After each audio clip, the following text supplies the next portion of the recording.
आज जो हम बात करेंगे टॉपिक का नाम है कॉल्स इन अरियर। ठीक है सर, कॉल्स इन अरियर। इसको समझाने से पहले मैं आपको एक चीज़ समझाता हूँ। एक अब ध्यान से इस चीज़ को समझना। क्या हो गया है, चलिए इसको समझाने से पहले मैं यहाँ पर एक वर्ड लिख रहा हूँ जिसको मैं बोल रहा हूँ क्या, कॉल्ड अप। क्या बोल रहा हूँ, कॉल्ड अप। अब ध्यान से समझना, कॉल्ड अप के ना दो पार्ट्स होते हैं। जो पैसा आपको मिल गया आप उसको क्या बोलोगे, पेड अप। जो नहीं मिला आप उसको क्या बोलोगे, अनपेड अप। और जो अनपेड अप होता है वही क्या होता है, कॉल इन अरियर्स। अब ध्यान से समझते हैं। सबसे पहले आप कॉल्ड अप समझो, ये कॉल्ड अप क्या है। एग्जाम्पल में एक सेट करता हूँ, ध्यान से समझना आप इस बात को। मैंने कहा मान लेते कोई कंपनी है XYZ लिमिटेड। ठीक है सर, XYZ लिमिटेड क्या करती है, 1000 शेयर इशू करती है। कितने, 1000 शेयर्स। और बोलती है एक शेयर की कीमत कितनी है, 10 रुपये। इतनी मेरी बात समझ में आ रही है। अब ध्यान से समझो, XYZ लिमिटेड ने कितने शेयर इशू करे, 1000 इशू करे हैं। और एक शेयर की कीमत कितनी है, 10 रुपये है। क्लियर हुआ। कंपनी ने क्या करा, 10 रुपये मांगे। एक शेयर की कीमत कितनी थी, 10 रुपये थी। कंपनी ने कितने रुपए मांगे, 10 रुपये मांगे। तो इस केस में 10 क्या हो जाएंगे, कॉल्ड अप हो जाएंगे। नहीं आया समझ में, आगे सर फिर से बताता हूँ। XYZ लिमिटेड ने कितने शेयर इशू करे, 1000 शेयर इशू करे। एक शेयर की कीमत कितनी है, 10 रुपये। कंपनी ने 10 रुपये ही मांगे, तो 10 रुपये को क्या बोलूंगा, कॉल्ड अप। 10 रुपये को क्या बोलूंगा, कॉल्ड अप। इतनी मेरी बात समझ में आ रही है या नहीं आ रही। एक और, आप मुझसे पूछोगे क्या हमेशा कंपनी 10 के 10 मांगेगी। मैंने कहा नहीं, ऐसा भी हो सकता है कि एक शेयर की कीमत 10 रुपये, ऐसा भी पॉसिबल हो सकता है एक शेयर की कीमत 10 रुपये, लेकिन अभी कंपनी सिर्फ क्या मांग रही है, 8 रुपये ही मांग रही है। नहीं आया समझ में। एक शेयर की कीमत कितनी, 10 रुपीज, लेकिन अभी सिर्फ कंपनी कितने रुपए मांग रही, 8 रुपये मांग रही है। तो कॉल्ड अप अब कितना हो गया, 8 रुपये हो गया। नहीं आया समझ में। फिर आप बोलोगे भाई ये 2 रुपये क्या है, तो मैंने कहा 2 रुपये अनकॉल्ड अप हो जाएगा। क्लियर हो रही है बात या नहीं हो रही। हाँ सर। कंपनी का नाम क्या है, XYZ लिमिटेड। कितने शेयर इशू करे, 1000 शेयर्स। एक शेयर की कीमत कितनी, 10 रुपये का। मैंने कहा मान लेते कंपनी ने 10 के 10 रुपये मांगे, तो कॉल्ड अप कितना, 10 रुपये। कॉल्ड अप कितना, 10 रुपये। आप मुझको पूछोगे क्या भाई हमेशा कंपनी 10 के 10 ही मांगेगी। मैंने कहा नहीं, ऐसा भी हो सकता है कि कभी कम मांगे। कंपनी को मान लो जरूरत ही 7 रुपये की है, कंपनी को मान लो अभी जरूरत ही 7 रुपये की है, तो 7 रुपये क्या हो जाएंगे, और 3 रुपये अनकॉल्ड अप। आई बात समझ में या नहीं आ रही, कोई दिक्कत तो नहीं है, पक्का। अब मान लेते, मैंने कहा सपोज करते मेरे केस में, मैंने कहा मान लो कॉल्ड अप है 8 रुपये। ठीक है, मेरे केस में मैंने कहा मान लो कॉल्ड अप कितना है, 8 रुपये। एक शेयर की कीमत थी कितनी, 10 रुपीज, 10 रुपये। कंपनी ने मांगे कितने, 8 रुपये। अगर मुझको 8 के 8 मिल गए, ध्यान से समझना, आप हो चाहे मैं हूँ चाहे कोई भी हो, हम हमेशा किसके पॉइंट ऑफ व्यू से बात करेंगे, कंपनी के पॉइंट ऑफ व्यू से। कितने रुपए मांगे, 8 रुपीज। अगर 8 के 8 मिल गए तो 8 क्या हो जाएगा, पेड अप। नहीं आया समझ में। कंपनी ने कितने रुपए मांगे, 8 रुपीज, और 8 रुपए मुझको मिल गए, तो क्या हो जाएगा, पेड अप। इस केस में सॉरी, इस केस में मैं बोल सकता हूँ कि जो कॉल्ड अप है वो किसके बराबर हो जाएगा, पेड अप के बराबर, इक्वल टू 8। फिर से समझाता हूँ, सुनना ध्यान से। XYZ लिमिटेड है, 1000 शेयर इशू करे थे। एक शेयर की कीमत है कितने रुपए, 10 रुपीज। लेकिन कंपनी ने सिर्फ कितने रुपए मांगे, 8 रुपए। 8 को मैं क्या बोलूंगा, कॉल्ड अप। और जो 2 रुपए नहीं मांगे इसको क्या बोलूंगा, अनकॉल्ड अप। इसको क्या बोलूंगा, 2 रुपए को अनकॉल्ड अप। कोई दिक्कत तो नहीं है। अच्छा, कंपनी ने 8 रुपए मांगे, तो 8 क्या हो गए, कॉल्ड अप हो गए। और सारे के सारे पैसे कंपनी को मिल भी गए। कंपनी ने कितने रुपए मांगे, 8 रुपए, और मिल भी कितने गए, 8 रुपए। इस केस में मैं बोल सकता हूँ कि कॉल्ड अप किसके बराबर है, पेड अप के, जो क्या हो जाएगा, 8 रुपए। इतना समझ में आया, सिर्फ यहीं पर ध्यान दो, कोई दिक्कत तो नहीं है। कॉल्ड अप क्या था, 8, पेड अप भी क्या है, 8।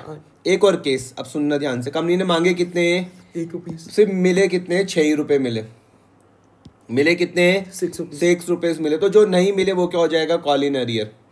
नहीं आया समझ में, आगे सुनना आप ध्यान से। कंपनी ने कितने रुपए मांगे, 8 रुपीज। जो मिला उसको मैं क्या बोलूंगा, पेड अप। और ये पेड अप में कहाँ दिखाता हूँ, बैंक में दिखाता हूँ, याद रखना। कंपनी ने कितने रुपए मांगे, 8 रुपीज, मिले कितने, 6 रुपए। तो जो नहीं मिले उसको मैं क्या बोलूंगा, अनपेड अप, या फिर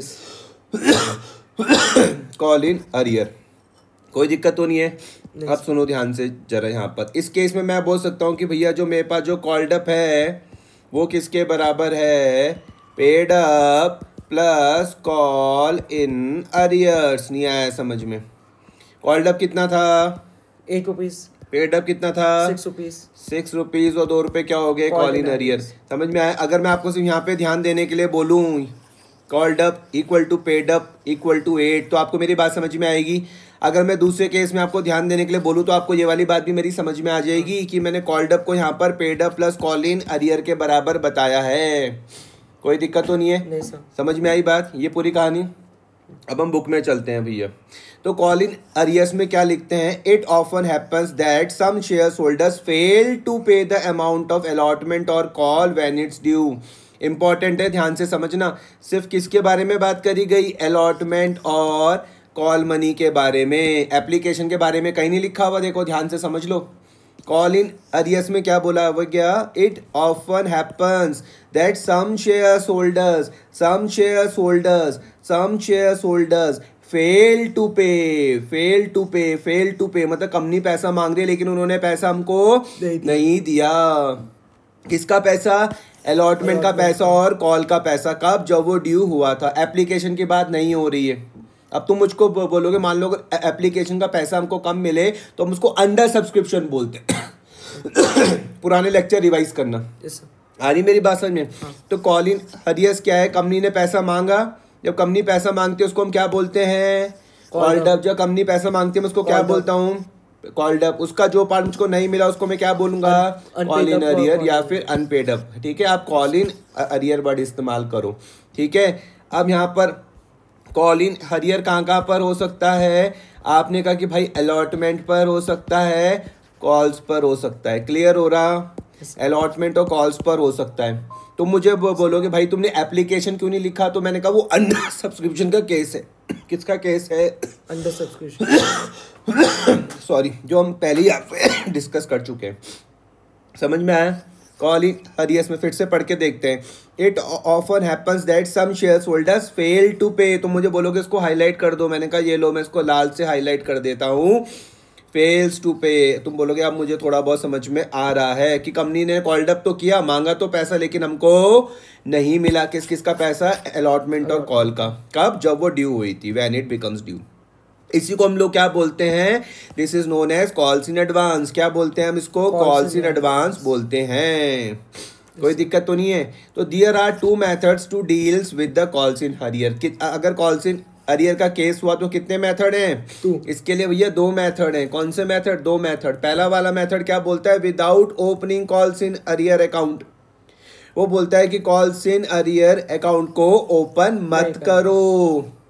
दूसरा बोलता है by opening calls in arrear account. ये बोलता है कि कॉल्स इन अरियर अकाउंट को ओपन कर लो। सिंपल है। अब पढ़ के देखते हैं। पहला वाला हम देख रहे हैं कि without opening calls in arrear account, की जब हम कॉल्स इन अरियर अकाउंट को ओपन नहीं करते हैं। सोना मत भैया यहाँ पर। पहला वाला क्या बोल रहा? जब हम कॉल्स इन अरियर अकाउंट को ओपन नहीं करते। और दूसरा क्या बोल रहा? जब हम लोग कॉल्स इन अरियर अकाउंट को ओपन करते हैं। ठीक है, पहले वाले पे मैं बात करता हूँ। Under this method there is no need to open calls in arrear account। Simple सा ही भाई। पहला वाला मेथड क्या बोल रहा है कि भैया आपको calls in arrear account open करने की जरूरत नहीं है। क्लियर हुई बात? In such a case the actual amount received from the shareholders is credited to the call account and the call account will be show a debit balance equal to the unpaid amount of the call। क्या बोलना चाह रहा है? अगर आप call in arrear open नहीं करते हो, सुनना, अगर आप कॉल इन अरियर ओपन नहीं करते हो तो सिर्फ आप किसको दिखाओगे? 6 रुपए को दिखाओगे। एग्जाम्पल से समझाऊंगा, अभी रुक जाओ। ठीक है, on a subsequent date when the unpaid amount is received bank account is debited and the relevant call is credited.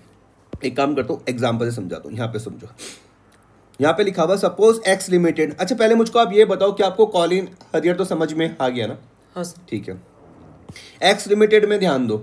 X limited made a first call of 2 पर शेयर ऑन 10,000 शेयर्स। इसका मतलब ये बाकी का एप्लीकेशन और allotment का पहले हो चुका होगा, वो हमसे नहीं पूछ रहे। सोना मत भैया। हाँ सर। सुनो, एक्स लिमिटेड क्या कर रही है अपनी फर्स्ट कॉल कब की, कितने रुपए की है? 2 रुपीज। 2 रुपए की। कितने शेयर हैं? 10,000 है। समझ में आया? 1 shares holders holding 500 shares did not पे द फर्स्ट कॉल। जैसे ही तुमने ये देखा, डिड नॉट पे द फर्स्ट कॉल, तुम्हारे दिमाग में आ गया किसका केस है? कॉल सिनेरियो का। क्लियर हुआ? When the company made final call of 3 पर share he paid all his arrears. तुम मुझे बोलोगे दोबारा से समझा, तो मैंने कहा सुनो, एक्स लिमिटेड ने जब अपनी फर्स्ट कॉल थी 2 रुपए की 10,000 शेयर्स की, जब वो मांगी तो एक शेयर होल्डर था जिसके पास 500 शेयर, तो उसने पे नहीं करे। उसने पे नहीं करे। लेकिन जब फाइनल कॉल की बारी आई, किसकी बारी आई? फाइनल कॉल की बारी आई, जो 3 रुपए की थी, उस टाइम उसने अपना सारा बचा हुआ अरियर्स पे कर दिया। फिर से बताऊं? क्वेश्चन समझ में आया? हाँ। पक्का? तो हमारे पास कितने मेथड हैं? 2 मेथड है। एक मेथड क्या बोलता है? सर एक बोलता है कि हम लोग को कॉल सिनेरियो अकाउंट खोलना है, और एक बोलता है कि कॉल सिनेरियो अकाउंट नहीं खोलना है। सिंपल। तो पहला है विदाउट ओपनिंग कॉल सिनेरियो। अब तुम मुझसे पूछोगे हमको कौन सा फॉलो करना है, जो तुम्हारा मन करे। ठीक है सर। वैसे मैं तो प्रेफर ये करता हूँ कि ओपन करके चलो। पहला है विदाउट ओपनिंग कॉल्स इन हरियर अकाउंट। तुम मुझे बोलोगे भाई पहली का एक ही है, याद आ रही है? एंट्री को देख के कुछ आ रहा है दिमाग में? Shares first call DR to share capital. हाँ। अगर मैं आपसे पूछूं कि आपको बेसिक एंट्रीज हैं याद? हाँ। Bank account debit to share application, share application DR to share capital, share allotment DR to share capital, bank account debit to share allotment, share first and final call DR to share capital, bank account debit to share first and final call. तो अगर तुम सिर्फ यहाँ पर ध्यान दो कि आपको ये एंट्री समझ में आ रही है, हाँ। तुम बोलोगे हाँ जी मुझे बिल्कुल आ रही है, तो ड्यू की एंट्री है। जब हम फर्स्ट कॉल ड्यू करते हैं तो हम बोल रहे हैं share first call account debit to share capital.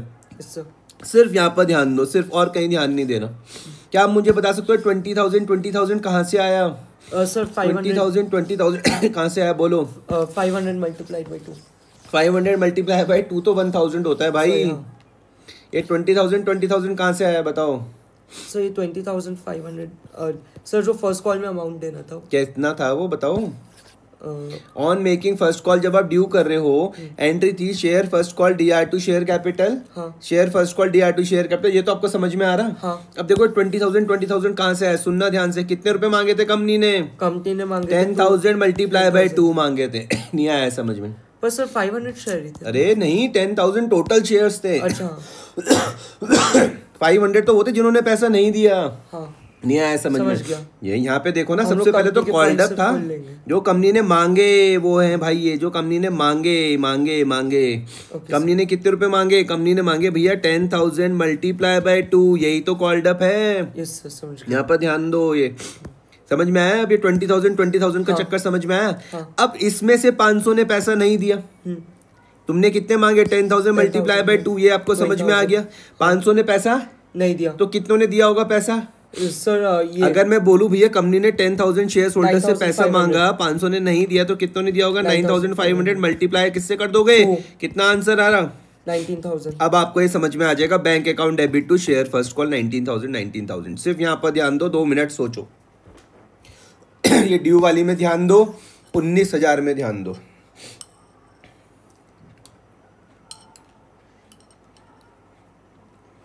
समझा पाया? हाँ सर। ये 20,000 समझ में आया? 19,000 समझ में आया? हाँ। इन दोनों का जो डिफरेंस है वो क्या है? 1,000 है क्या वो? Call in arrear.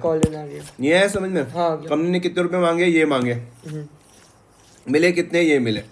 मेथड कौन सा? जब हम कॉल इन अरियर को ओपन नहीं करते। क्लियर हुआ? अब दूसरा, जब हम ओपन करके चलते हैं, जब हम ओपन करके चलते, तो पहली वाली में तो कोई दिक्कत नहीं आएगी। Share first call DR to share capital में कोई दिक्कत नहीं आएगी। Share first call DR to share capital, यहाँ तो कोई दिक्कत नहीं आएगी। कैसे आई ये 20,000? सर हम लोग के पास 10,000 शेयर इशू किए तो, और फर्स्ट कॉल में 2 रुपीज 10,000 मल्टीप्लाई बाय 2, ये आपको समझ में आ गया? हाँ। अब सुनना ध्यान से। अब ये देखो, जब हम ओपन करके चलते हैं तो देखो हमने ये भी दिखा दिया यहाँ पे। तुम बोलोगे दोनों को मुझे साथ में दिखाओ तब मुझे फर्क समझ में आएगा, तो मैंने कहा ये लो, देखो जब ओपन नहीं किया तो डायरेक्ट 19 लिखे थे। ओपन करने में देखो bank account debit, call in arrear account debit to share first call account. जो पैसा मिल गया वो कहाँ आ रहा? बैंक अकाउंट में। जो पैसा मिल गया वो कहाँ आ रहा? Bank account. समझ में आया? जो नहीं मिला वो कहाँ पर आ रहा? कॉल इन अरियर्स में। लेकिन हम ये मान के चलते अभी नहीं मिला, बाद में मिल जाएगा। तो असेट ही तो हुआ वो एक तरीके का। डेटर मत बोलो, असेट बोलो, ठीक है? असेट समझ में आया? तुमने कहा कोई दिक्कत नहीं है, अगर अभी नहीं मिला हमको बाद में ऐसा मान के चल रहे हैं। समझ में आया? तो bank account, call in arrear, DR to share first call, इन दोनों में अंतर देख लो। तुम मुझे बोलोगे मुझे क्या फॉलो करके चलना चाहिए, मैंने कहा जो तुमको ठीक लगे, लेकिन मैं तो ये प्रेफर करूंगा कि आप ओपन करके चलो, by opening calls in arrear. बाकी ये भी कर दोगे तो गलत तुम्हारा नहीं होगा। क्लियर हुआ? तुम बोलोगे एक और बार मुझे क्वेश्चन फिर से समझा दो, मैंने कहा ठीक है। एक्स लिमिटेड ने क्या करी, जब उसका फर्स्ट कॉल का टाइम आया 2 रुपए का और 10,000 शेयर्स थे, तो एक शेयर होल्डर था जिसके पास कितने शेयर थे? 500 शेयर्स। उसने फर्स्ट कॉल नहीं दी, but when the company made the final call of 3 पर share he paid all his arrears. Arrear समझ रहे हो ना? जो उसका बैलेंस था उसने सब दे दिया, ठीक है? अब तुम्हें यहाँ पे पहुंचो फाइनल कॉल में, क्या अब ये समझ पा रहे हो? On making final call, share final call DR to share capital, share final call DR to share capital, ये समझ पा रहे हो एंट्री? हाँ सर। ठीक है। 30,000 बता सकते हो कहाँ से आया? सर 30,000 सर जो हम लोग ने ये जो हमारे 10,000 शेयर थे उनमें से जो 3 रुपीज का फाइनल कॉल में हमने मांगा था उस बहुत बढ़िया। तुमने कहा 10,000 मल्टीप्लाई बाय 3। अच्छा, फाइनल कॉल के टाइम में क्या कहानी हुई? सर हमें जो कॉल इन आरियर हमारे 1,000 थे वो भी रिसीव हो गए थे, वो भी हमको रिकॉर्ड करने मिल गए। तो मैं ये बोल सकता हूँ देखो इस बार के 30 तो मुझे मिले ही, हाँ 30 तो मुझे मिले, और पिछली बार के कितने मिलने थे? 1,000। तो देखो टोटल क्या आ रहा? 31,000। ये नहीं आया समझ में? आगे सर आ गया? हाँ। और 2 शेयर फर्स्ट कॉल, पहले से यहीं पर ध्यान दो। तो इसे कॉल इन आरियर नहीं बोलेंगे? अच्छा हमने अकाउंट ओपन ही नहीं किया था। ये जो आपको 31,000 दिख रहा है, हाँ। इस 31,000 में क्या है? 30,000 प्लस 1,000। हाँ सर। अब इसी फोकस यहाँ देखो, bank account debit to share first call, ये तो तुमको समझ में आ ही जाएगा। इस 30,000 में कोई दिक्कत नहीं। यहाँ पर कम से कम अपने 2 मिनट बिताओ मतलब।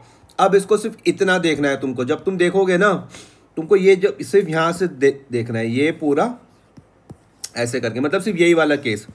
अभी इसको छोड़ दो, अभी सिर्फ यही देखो। जब मैं ओपन नहीं करके चलता तो एंट्रीज किस तरीके से हो रही हैं, जब मैं ओपन नहीं करके चलता तो एंट्रीज किस तरीके से हो रही है, सिर्फ आपको अभी यहाँ पर ध्यान देना है। क्लियर हुआ? आराम से बहुत बढ़िया नोट्स बनाओगे। अब जब हम ओपन करके चलते थे तब देखो यहाँ पे मैंने किया था ओपन, तो डिफरेंस देखो यहाँ पे, बाकी सब तो ठीक है, यहाँ पे क्या रहा? 2 कॉल इन अरियर। अब आप मुझे बोलोगे, अब मुझे थोड़ा बहुत समझ में आ रहा कि जब तुमने ओपन नहीं करवाया तो तुमने, जब हमको बाद में पैसा मिला तो तुमने क्या लिख दिया? 2 शेयर फर्स्ट कॉल। हाँ। और जब हमने ओपन किया था और जब बाद में पैसा मिल जाए तो मैंने उसको क्या लिख दिया? 2 कॉल इन अरियर। अब कुछ बच्चे वो बोलेंगे अगर बाद में पैसा ना मिले तो उसका हम क्या करेंगे, तो मैंने कहा उसकी हम ट्रीटमेंट बाद में बताऊंगा, जिसको हम फॉर फ्यूचर बोलते हैं। अभी वहां पे दिमाग नहीं लगाना। पक्का समझ में आया? अब यही सारी बातें यहाँ पर इन दोनों में लिखी हुई है, इसको पढ़ के यहाँ से क्रॉस चेक कर लेना पूरा, ठीक है? आगे अच्छा नोट पढ़ के देखते हैं। Whether the call in arrears is open or not, the amount of call in arrear is shown as a deduction from the amount of subscribed but not fully paid capital on the equity and liability side of the balance sheet। तुम बोलोगे ये तुमने क्या कहा? अभी तुरंत यहीं पर क्लास रोकनी है, अभी तुरंत यहीं पर ही क्लास रोकनी है। जब भी आप रिवाइज करोगे इस क्लास को दोबारा से, तो भैया आपको तुरंत यहीं पर क्लास रोकनी है। अब तुम बोलोगे भाई क्लास रोक के करना क्या है? मैंने कहा तुरंत बैलेंस शीट में जाना। बैलेंस शीट तो पता है ना तुमको, शेड्यूल 3 की। वहां पर जाओगे तो देखो क्या देखना तुमको पड़ेगा, ये तुमको यहाँ पर दिखेगा। खोलो भैया बैलेंस शीट, ओपन करो बैलेंस शीट, खोलो शेड्यूल 3 पार्ट कौन सा? शेड्यूल 3 हमारा पार्ट 1, ठीक है? खोलो, खोल दी।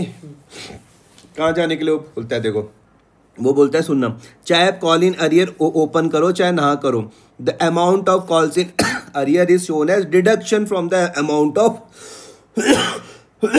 Subscribe but not fully paid up. अब ये देखो खोल दिया तुमने। अब जैसे डीके गोयल में पेज नंबर 9.7 पर आ जाओ। पेज नंबर 9.7 पर देखो, ये देखो तुमको यहाँ पर दिख रहा होगा, ये रहा देखो, subscribe and fully paid up दिख रहा है ये। और इसके नीचे देखो सबसे लास्ट में subscribe but not fully paid up, इसमें से क्या माइनस हो रहा, लेस कॉल इन अरियर। ये देखो नहीं आया समझ में, तो यहीं पर आप क्लास रोकोगे और यहाँ पे जाओगे रेफरेंस लेने के लिए 9.7 पर, तब तुम देखोगे लास्ट में क्या लिखा हुआ, subscribe but not fully paid up less call in arrear. आया समझ में? हाँ सर। अब फिर इस नोट को फिर से पढ़ते हैं। Whether the call in arrears is open or not, चाहे आप इसको ओपन करो चाहे नो करो, the amount of calls in arrear is shown as a deduction from the amount of subscribe but not fully paid up capital on the equity and liability side of the balance sheet. तो जब आप यहाँ पे इसको तुरंत देखोगे ना साथ में, तब आपको थोड़ा सा कॉन्फिडेंस लगेगा कि ये जो लाइन लिखी हुई है इसका मतलब क्या है। ओके सर, ये आया समझ में? पेज नंबर 9.7 पर देख लेना डीके गोयल में। This account is closed when the amount of arrears is received और the relevant shares are forfeited. अब यहाँ पर एक वर्ड आ गया है फॉरफिटेड, अभी आपको इससे कुछ लेना देना नहीं है, ये तब जब हमें नहीं मिला। बस अभी फिलहाल इस वर्ड को इग्नोर कर दो, अभी आएगा ये आगे, अभी फिलहाल के लिए इस वर्ड को छोड़ दो। अभी फिलहाल के लिए इस वर्ड को छोड़ दो, आगे आएगा तब मैं इसमें पूरा चर्चा इसमें करूंगा आपके साथ।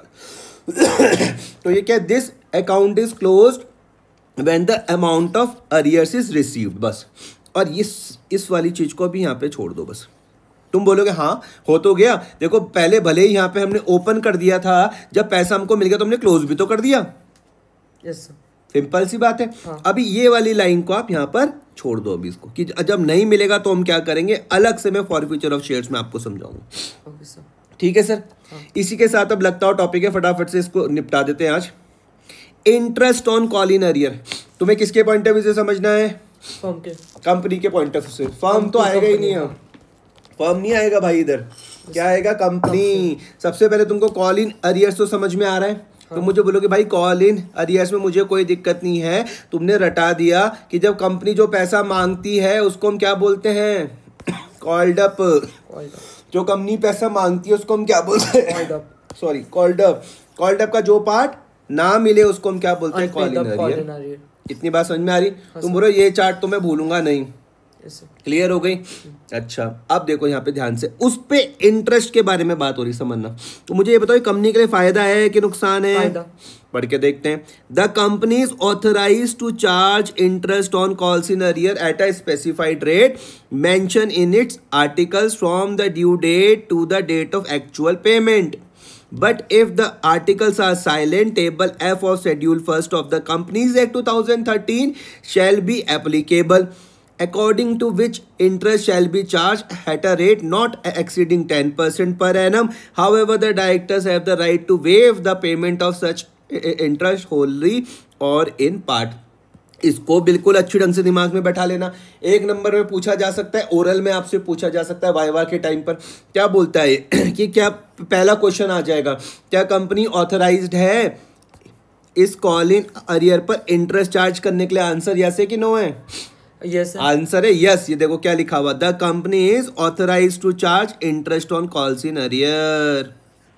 पहले का जवाब तो मिल गया, ठीक है। अब दूसरा सवाल है क्या रेट से, तो बोले eight a specified rate mention in its articles. जो कंपनी के, अभी आर्टिकल सिर्फ तुम कंपनी के डॉक्यूमेंट समझ लो, समझ में आया? जो कंपनी के डॉक्यूमेंट्स में जो रेट लिखा हुआ होगा उसके हिसाब से लिया जाएगा, उसके हिसाब से चार्ज किया जाएगा, ठीक है। कहाँ से कहाँ तक, तो भैया फ्रॉम द ड्यू डेट, कहाँ से कहाँ तक, जो ड्यू डेट होती है और तब से लेकर एक्चुअल पेमेंट तक। ड्यू डेट से लेकर कहाँ तक, एक्चुअल पेमेंट तक। नहीं आया समझ में? आगे ड्यू डेट से कहाँ तक, एक्चुअल पेमेंट तक। क्वेश्चन नंबर फर्स्ट मैंने क्या पूछा, क्या कंपनी ऑथराइज्ड है चार्ज करने के लिए?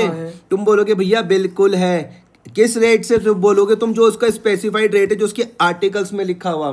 फिलहाल 12th के लिए हम इसको आर्टिकल्स को कंपनी के इंपॉर्टेंट डॉक्यूमेंट समझ लेते हैं बस। अच्छा, कहाँ से कहाँ तक, ड्यू डेट से लेकर जब तक एक्चुअल में पैसा ना मिले, मतलब जहाँ पर एक्चुअल में पैसा मिल जाए, from the due date to the date of actual payment. लेकिन अगर but if the articles are silent, articles में अगर कुछ ना लिखा हुआ हो, इस बारे में तुम किसकी मदद लेंगे?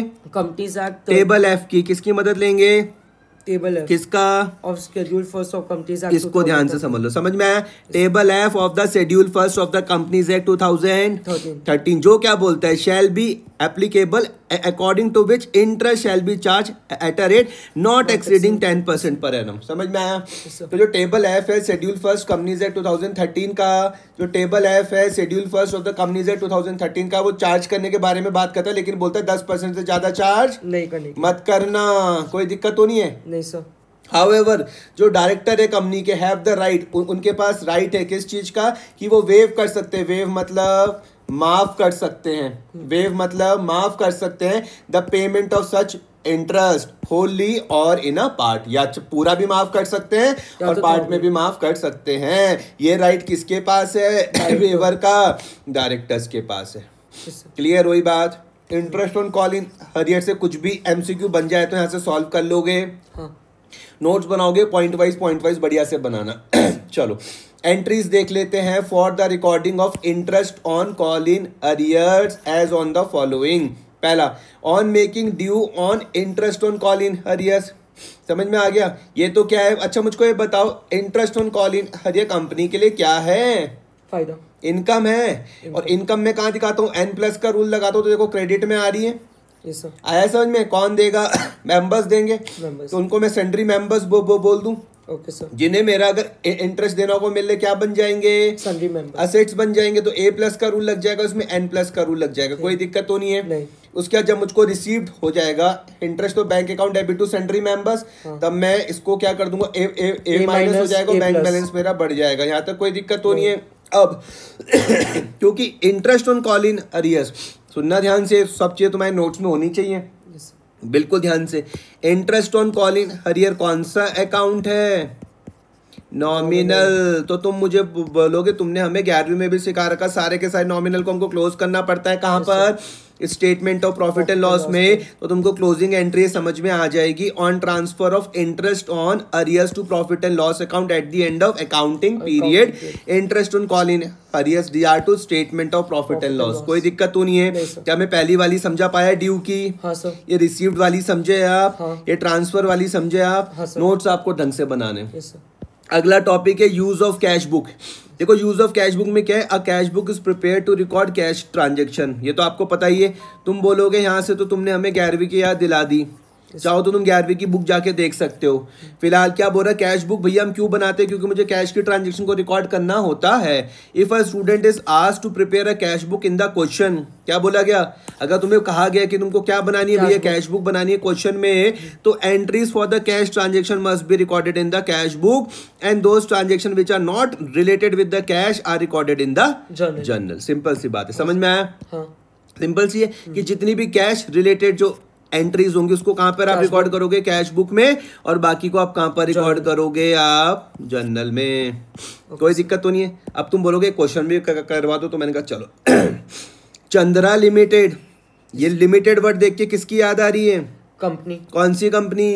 Public company. Public company. क्या प्राइवेट कंपनी भी शेयर इशू कर सकती है मार्केट में? आंसर है नहीं। तुमने कहा लिमिटेड वर्ड देख के मुझे किसकी याद आ रही? कंपनी की। कितने शेयर इशू करे? 15,000। कौन से शेयर? Preference shares. क्या और भी तरीके के शेयर होते हैं? हाँ। इक्विटी शेयर भी होते हैं, है ना? अब क्वेश्चन में तुमको प्रेफरेंस शेयर्स दिख रहा है तो तुम इसका इस्तेमाल करोगे। फिट से भैया। तो देखो चंद्रा लिमिटेड ने इशूड करे, चंद्रा लिमिटेड क्या है भैया? एक पब्लिक लिमिटेड कंपनी है। चंद्रा लिमिटेड क्या है? एक पब्लिक लिमिटेड कंपनी। ठीक है। चंद्रा लिमिटेड ने कितने शेयर इशू करे हैं? 15,000 प्रेफरेंस शेयर्स ऑफ ₹100 ईच। ठीक है। और किस पे करें? At a premium of 5%। देखते हैं फिर इसको। Chandra limited issued 15,000 preference shares of ₹100 each at a premium of 5%। 1 minute का ब्रेक ले रहे हैं, फिर से इसको स्टार्ट करेंगे। Illustration number 12।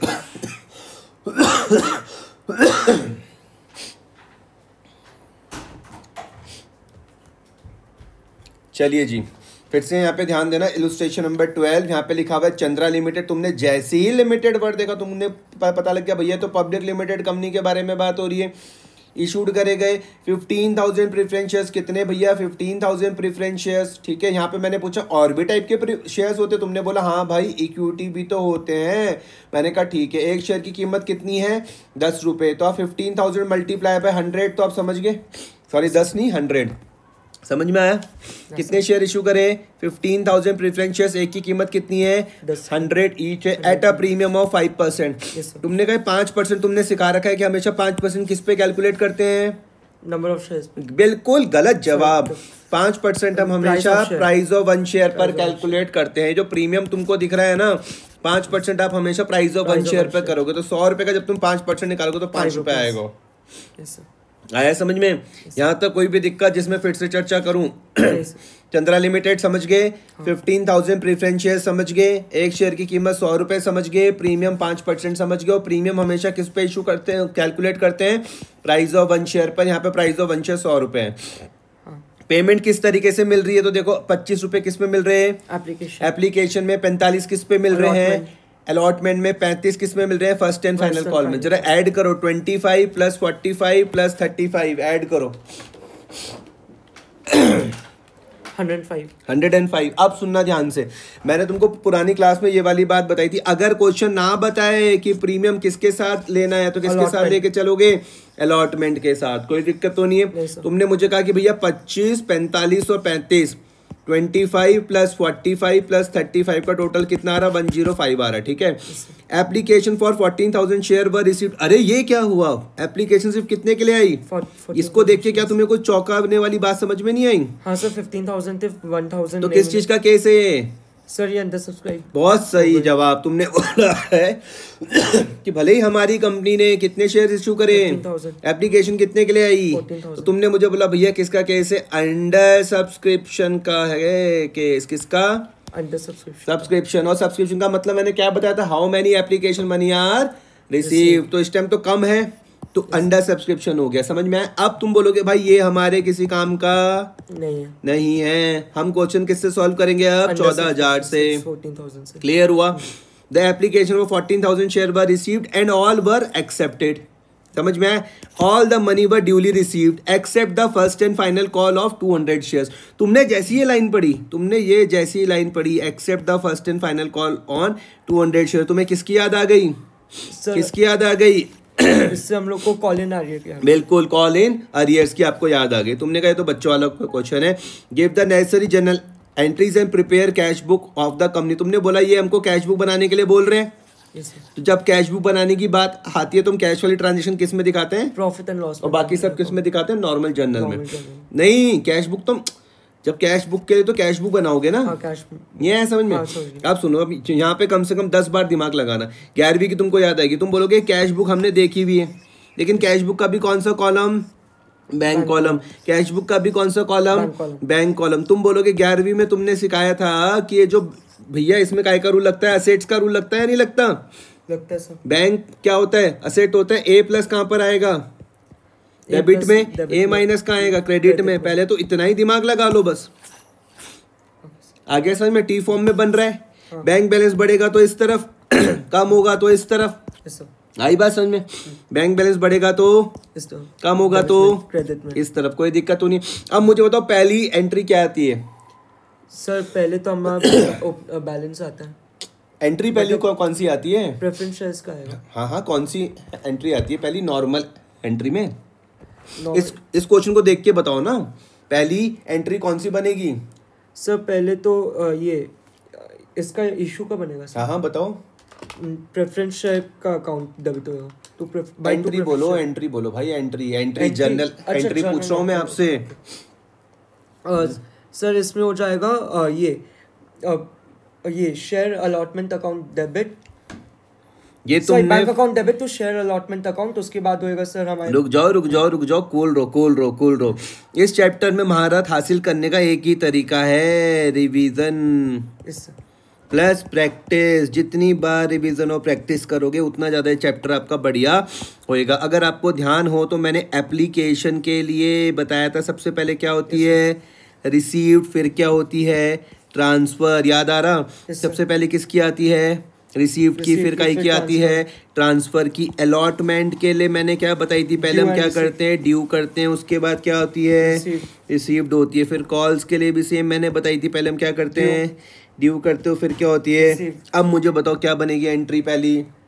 सर इसमें हो जाएगा share application account debit to bank account debit to share application account. Bank account debit to preference shares application account. कोई दिक्कत तो नहीं है। तो देखो पहली वाली, देखो मैंने ये दिखा रखी, देखो bank account debit to preference shares capital account, ये प्रेफरेंस शेयर्स एप्लीकेशन अकाउंट। तुम्हें कहीं पर भी ध्यान नहीं देना, सिर्फ ये देखो। मुझको बताओ कि कंपनी के पास बैंक बैलेंस बढ़ गया, हाँ। कंपनी के पास बैंक बैलेंस बढ़ गया, हाँ। बैंक बैलेंस बढ़ता है, कहाँ दिखाता हूँ, A+ मतलब डेबिट। क्या आपको 3.5 लाख रुपए समझ में आ रहे हैं, हाँ। और टू प्रेफरेंस शेयर्स एप्लीकेशन, अब आया समझ में, हाँ सर।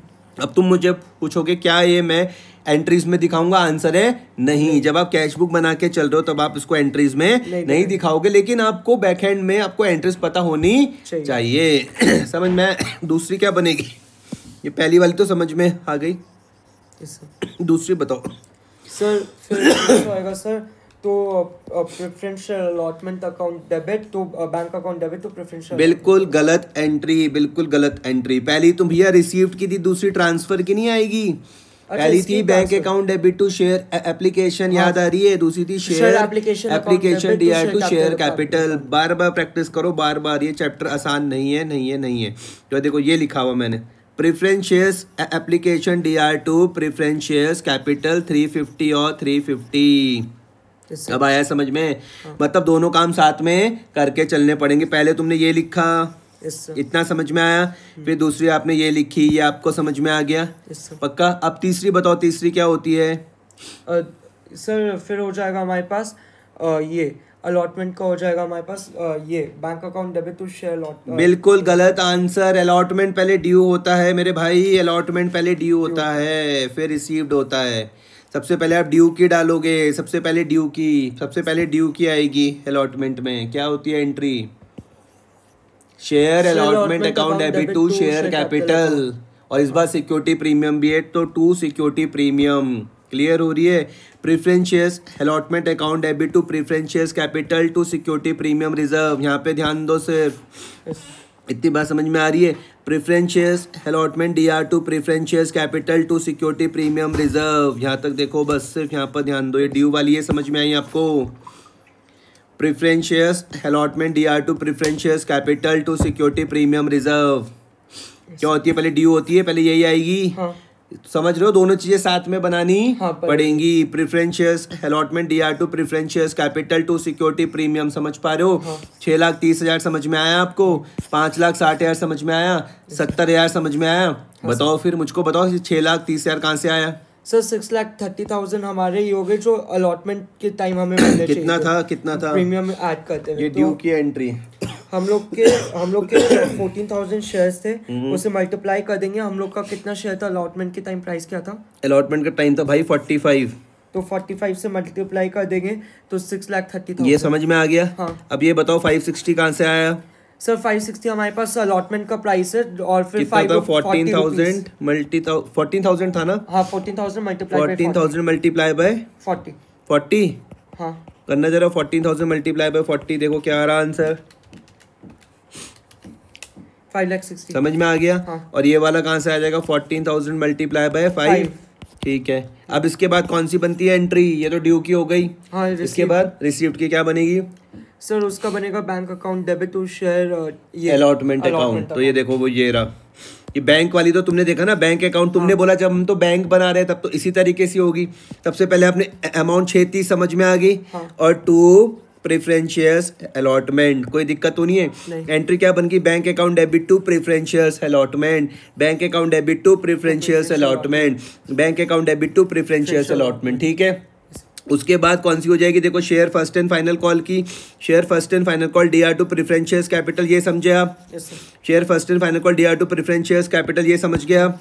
लेकिन तुम बोलोगे यहाँ पर क्या हुआ था, कॉल इन अरियर हुआ था। तो ये देखो ये भी कॉल इन अरियर की दिख गई। हाँ सर, आई बात समझ में? तुम मुझे बोलोगे क्या मैं इनको कंबाइन करके भी बना सकता हूँ, मैंने कहा बना लो, कोई दिक्कत नहीं है। आप इनको कंबाइन करके भी बना सकते हो, कोई दिक्कत नहीं है। समझ में आया? Preference shares first and final call DR2 preference shares capital. अच्छा सुनो, रुक जाओ, ऐसे करके बताता हूँ, सिर्फ यहाँ पे ध्यान दो। भी देखो, preference share first and final call DR2 preference shares capital, ये समझ में आया? 490 कहाँ से आया? 490 14,000 मल्टीप्लाई बाय यहाँ पे ध्यान दे रहा, 14,000 मल्टीप्लाई बाय 35 करना जरा, कितना आ रहा? 14,000 मल्टीप्लाई बाय 35 कितना आ रहा? 4,90,000। ये समझ में आ गया? हाँ। लेकिन कितनों ने पैसा नहीं दिया? जिसके पास 200 शेयर थे उसने नहीं दिया, तो ये निकालो कितनों ने पैसा दिया होगा। भैया तुमने 14,000 से मांगा ना पैसा, 200 ने नहीं दिया, तो 13,800 ने पैसा दिया होगा। नहीं आया समझ में? नहीं समझा पाया मैं? आ गया। ठीक है, तो 13,800 मल्टीप्लाई बाय कितना? 35 करो, क्या आ रहा? 13,800 मल्टीप्लाई बाय 35 करो, क्या आ रहा? 4,83,000। तो आपको ये भी समझ में आ जाएगा। आया समझ में? यस। 4,83,000 भी आपको समझ में आ जाएगा। हाँ। और जो पैसा नहीं मिला उसके लिए मैंने क्या लिख दिया? Call in arrears DR2 preference shares first and final call. कोई दिक्कत तो नहीं है? नहीं सर। ठीक है, अब देखो क्या मान के चल रहे हैं, it will be assumed that security premium is due along with allotment. ये आपको समझ में आ जाएगा। ये कॉल इन हरियर समझ में आ गया? हाँ। पक्का? कॉल इन हरियर कहाँ पे था? डेबिट में था। और 2 क्या लिख देंगे? Preference shares first and final call, और ये बाय बैलेंस कैरी डाउन। कोई दिक्कत तो नहीं है? फिर आप बैलेंस शीट बना लोगे, बैलेंस शीट पे आप इसको शो कर दोगे इस तरीके से। ये बैलेंस शीट में आपके लिए छोड़ रहा हूँ, लेकिन बिल्कुल आपको इसको प्रॉपर तरीके से बनाना है, इतना कर लेना। ठीक है। फिर कल हम क्लास अपनी 13 से स्टार्ट करेंगे। ये बैलेंस शीट में आपके साथ पूरी बढ़िया से डिस्कस कर चुका हूँ। याद है। ठीक है, ठीक है।